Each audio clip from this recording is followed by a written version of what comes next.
Welcome to the channel. I hope you're all doing really well. And today what I want to do is have a deep dive video into the web-based application called Loom.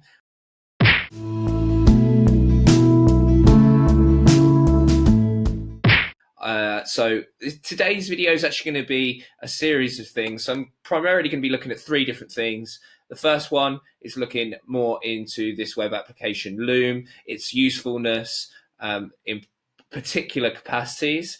I'm also going to be looking at Loom and its effectiveness in terms of online teaching.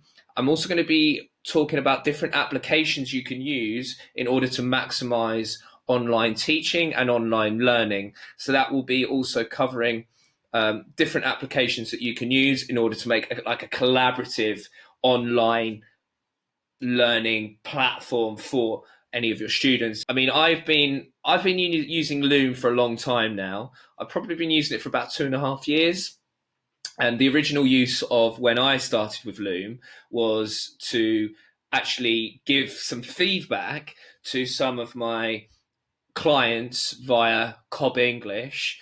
And so Cobb English is my website it's my own online school that I use, and that I have my own students for. But I would also do like proofreading every now and again. So I would perhaps proofread academic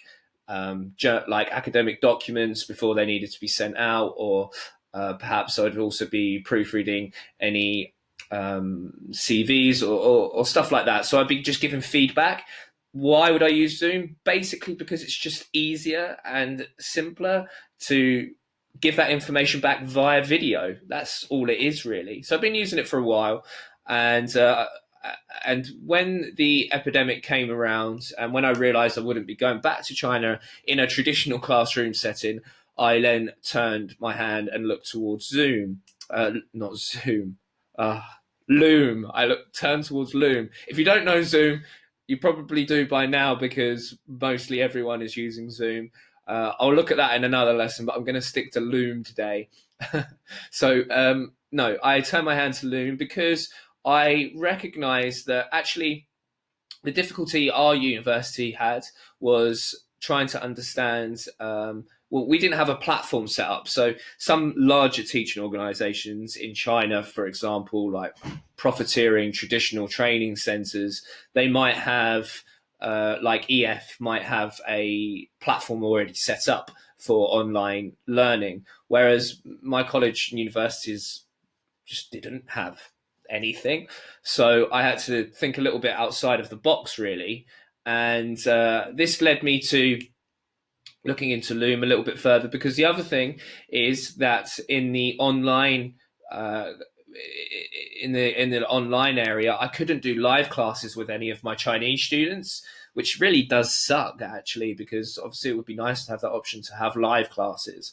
But actually it's worked a little bit in my favor, because what I do now is so you'll see I've got tons and tons and tons and tons and tons and tons of videos, because this dates back to September. So in September I started doing these classes. So I've had different classes since September. I've had consumer behavior, so marketing module, international finance for my finance students, and then oral English classes for my English majors. So I've had multiple classes that I've had to prepare for, and that's why I've got a certain number of them. So what I'm actually going to do today, I'm going to introduce to you perhaps just one of my classes. So we might have a look through, let's say, consumer behavior part 3, and then you can get a little bit more of an understanding of what the lessons actually look like, how you can deliver the lessons, and it might be useful for some of you out there. So without further ado, let's kind of just go into one of them, so you can see it for yourself. So there's a few good things about this particular platform. So one of them being is, so you can watch it at different speeds. Obviously, that's really useful. The students can interact and give a like or smile at some point if they really want to. So it's a little bit interactive. You can also download the video, which has been useful for some of my Chinese students, because Loom opens a little bit slowly in China. Without Google Chrome, it sometimes doesn't even work. So if they have the option to actually be able to download the video, that can be really helpful as well. But the most useful thing for me has been the comments section, where students have been able to let me know if they've attended the lesson. They've also sometimes put in the actual some of the answers for the class during the lesson. They've been able to put that in the comments section below, which they don't do anymore, because I realize that some of them will just copy off of each other. You know, students, that's what sometimes happens. However, what they do now is, after the class, they send me through a private WeChat message. I'll explain a little bit more about WeChat, and I'll come back to that in just a moment. But I'll stick to what's happening on Loom first of all. So on Loom, what you'll notice is that actually the first thing you might notice is that the class is 18 minutes long. So normally in China, I would have classes for an hour and a half with a small break in between. However, talking for an hour and a half without any interaction, it just doesn't work in the same way. You know, I can't do those live classes. I'm doing pre-recorded classes, so I go through all of the information that much quicker. So the way that I've addressed this issue is to make shorter classes with exercises that the students can do in between, and then they can send me those answers to any of the questions that I have in the video, and of course ask me any questions that they might have. So let's just get into the video now. Welcome to the class today. It's a pleasure to have you here in the online class with me. I'm wearing exactly the same thing. Oh, that's embarrassing. But yeah, my hair looks normal there. That's weird. Yeah, my hair is there's no hairdresser in the UK at the moment, so now I've got like this little ponytail thing going on. But anyway, all right. And let's get straight into the video today. I'm just going to stop it again. It's weird watching yourself back. It's really weird. And my beard was a bit longer at that time. I shaved it off when I got back to the UK. Anyway, I'm going to stop talking. I'm going to let myself get into the video. Present. And we'll add the captions to the video.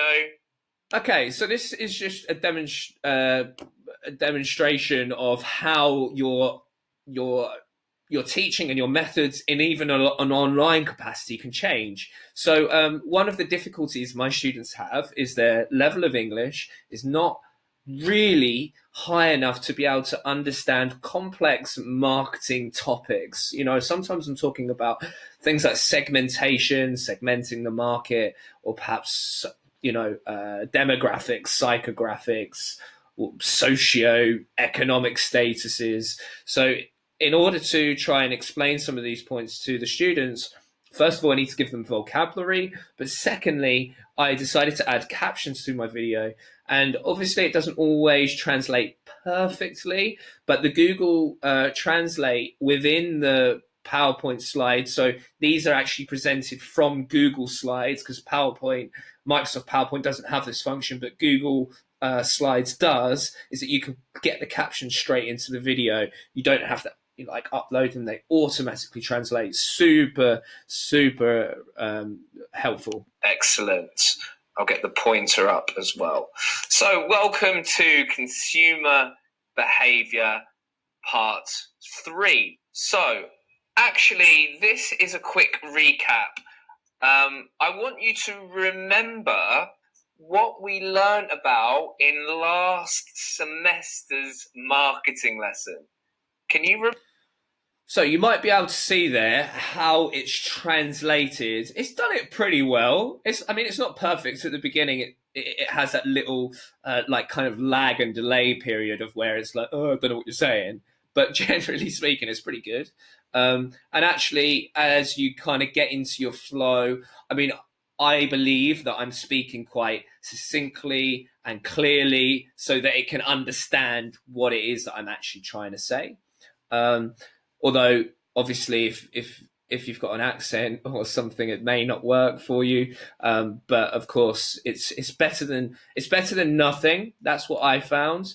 And again, even like you can see here in the video, one of the things that's difficult to see here is that that it's at the bottom of the screen. What I actually did later in the semester was put the captions at the top of the screen so it was clearly visible for all the students. Again, helps with that engagement.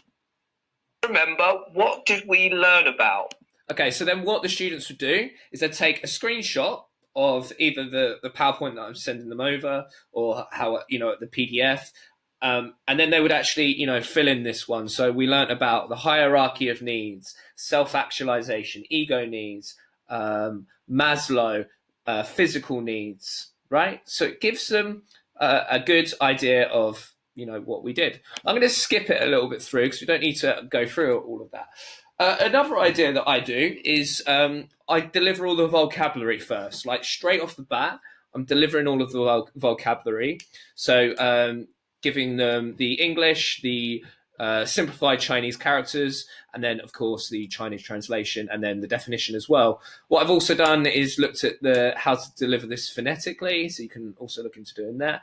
But yeah, like a really simple vocabulary bank for this lesson would be personality, power, affiliation, and achievement. So just giving them the vocabulary they need in order to be able to get through the lesson.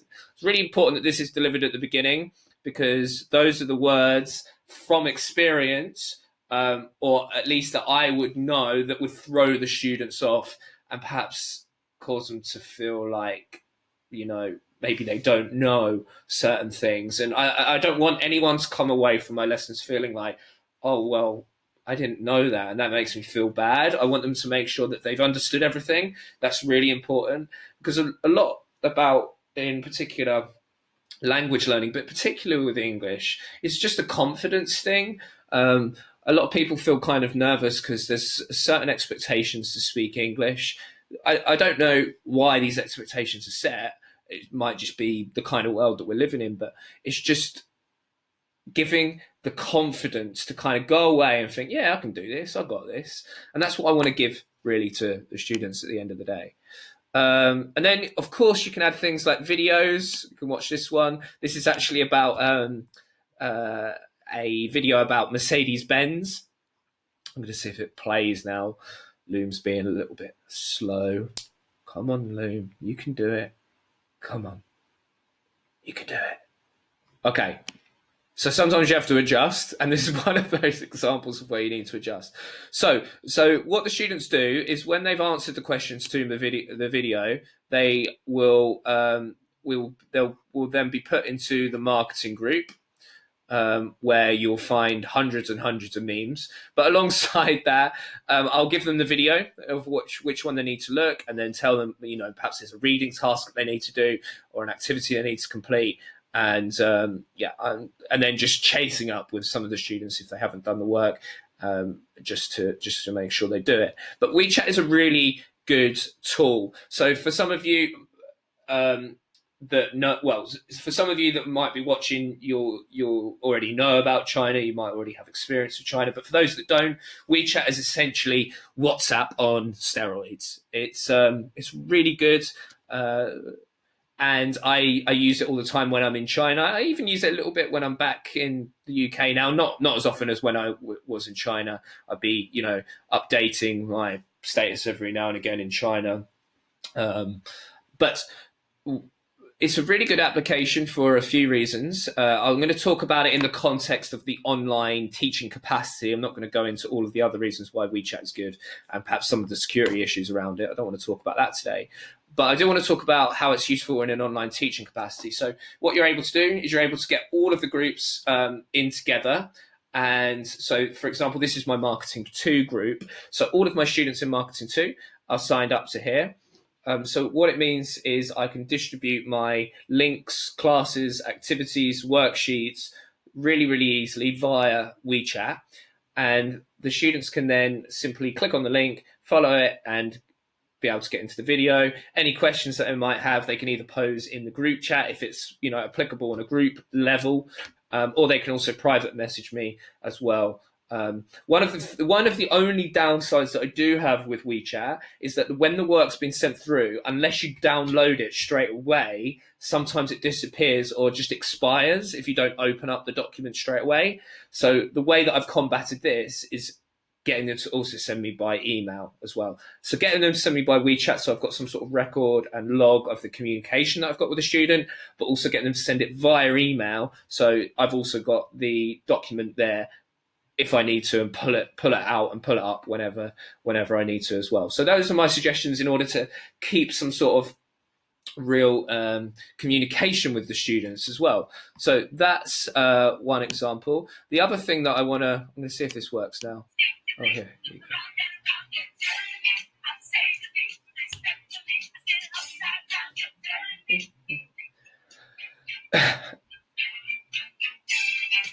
So you're able to, as you can see above, easily able to record videos into the classroom as well. Again, just encouraging that engagement and interactivity.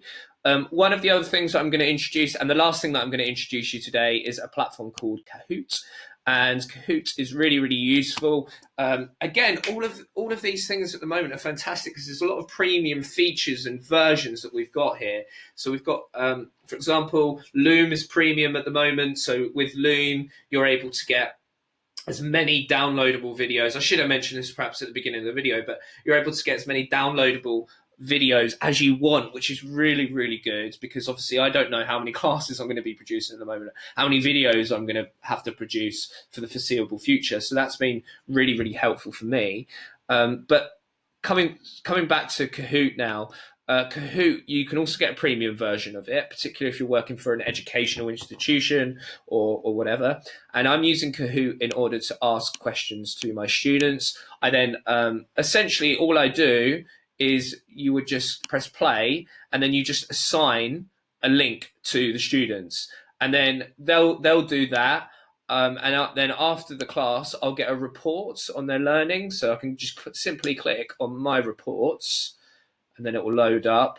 And then, for example, if we have a look at something like, I don't know, consumer behavior part 2, for example, let's have a look what we got here. And then I can see, for example, what all of the marks are, which ones were correct, which ones that perhaps they struggled with. So we can see here the trios of needs they struggled with what they are. So that would be the power needs, the affiliation need, and the achievement need. But some of them may have got that one just incorrect. It just didn't come to their head. And then, some of them, the immediate and direct response to the sensory organs is eyes to simple stimuli.